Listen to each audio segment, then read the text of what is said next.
యోవేలు గ్రంథము 3వ అధ్యాయము.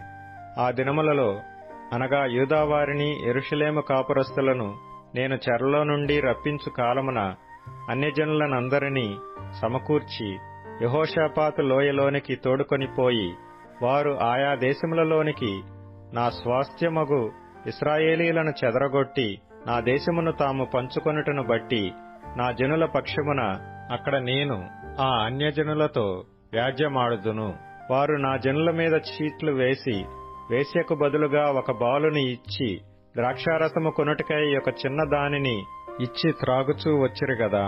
తూరు పట్టణమా, సీదోను పట్టణమా, ఫిలిష్తీయ ప్రాంత వాసులారా, మీతో నాకు పని ఏమి? నేను చేసిన దానికి మీరు నాకు ప్రతీకారము చేయుదురా? మీరు నాకేమైనా చేయుదురా? నా వెండిని నా బంగారమును మీరు పట్టుకొని పోతిరి. నాకు ప్రియమైన మంచి వస్తువులను పట్టుకొని పోయి మీ గుళ్లలో ఉంచుకొంటిరి.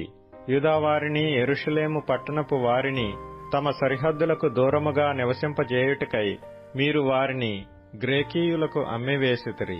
మీరు చేసిన దానిని బహు త్వరగా మీ నెత్తిమీదికి రప్పించెదను.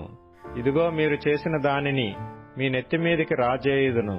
మీరు వారిని అమ్మి పంపివేసిన ఆయా స్థలములలో నుండి నేను వారిని రప్పింతును. మీ కుమారులను కుమార్తెలను యూదావారికి అమ్మివేయింతును. వారు దూరముగా నివసించు జనులైన షెబాయీయులకు వారిని అమ్మివేయుతురు. యెహోవా సెలవిచ్చిన మాట ఇదే. అన్యజనులకు ఈ సమాచారము ప్రకటన చేయుడి. యుద్ధము ప్రతిష్ఠించుడి. బలాఢ్యులను రేపుడి. యోధులందరూ సిద్ధపడి రావలెను. మీ కర్రులు చెడగొట్టి ఖడ్గములు చేయుడి. మీ పోటకత్తులు చెడగొట్టి ఈటెలు చేయుడి. బలహీనుడు నేను బలాఢ్యుడను అనుకొనవలెను. చుట్టుపట్లనున్న అన్యజనులారా, త్వరపడి రండి, సమకూడి రండి.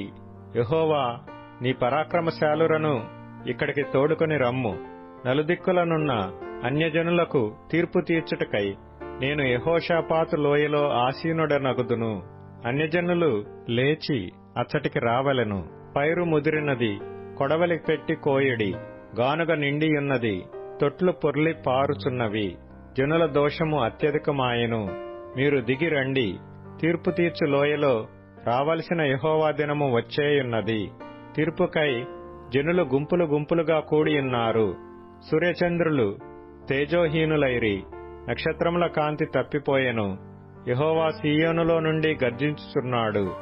యెరూషలేములో నుండి తన స్వరము వినబడజేయుచున్నాడు. భూమి ఆకాశములు వణుకుచున్నవి.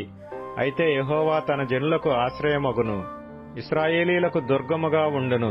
అన్యులిక మీదట దానిలో సంచరింపకుండా యెరూషలేము పరిశుద్ధ పట్టణముగా ఉండును. మీ దేవుడనైన యెహోవాను నేనే. నాకు ప్రతిష్ఠితమగు సీయోను పర్వతమందు నివసించుచున్నానని మీరు తెలుసుకొందురు. ఆ దినమందు పర్వతములలో నుండి క్రొత్త ద్రాక్షారసము పారును. కొండలలో నుండి పాలు ప్రవహించును. యూదా నదులన్నిటిలో నీళ్లు పారును. నీటి ఊట యెహోవా మందిరములో నుండి ఉబికి పారి షిత్తీము లోయను తడుపును.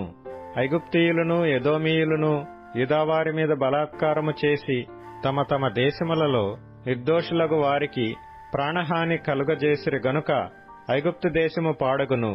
ఎదోము దేశము నిర్జనమైన ఎడారిగా ఉండును. ఈలాగున నేను ఇంతకు ముందు ప్రతీకారము చేయని ప్రాణదోషమునకై ప్రతీకారము చేయుదును. అయితే యూదాదేశములో నివాసులు నిత్యముందురు.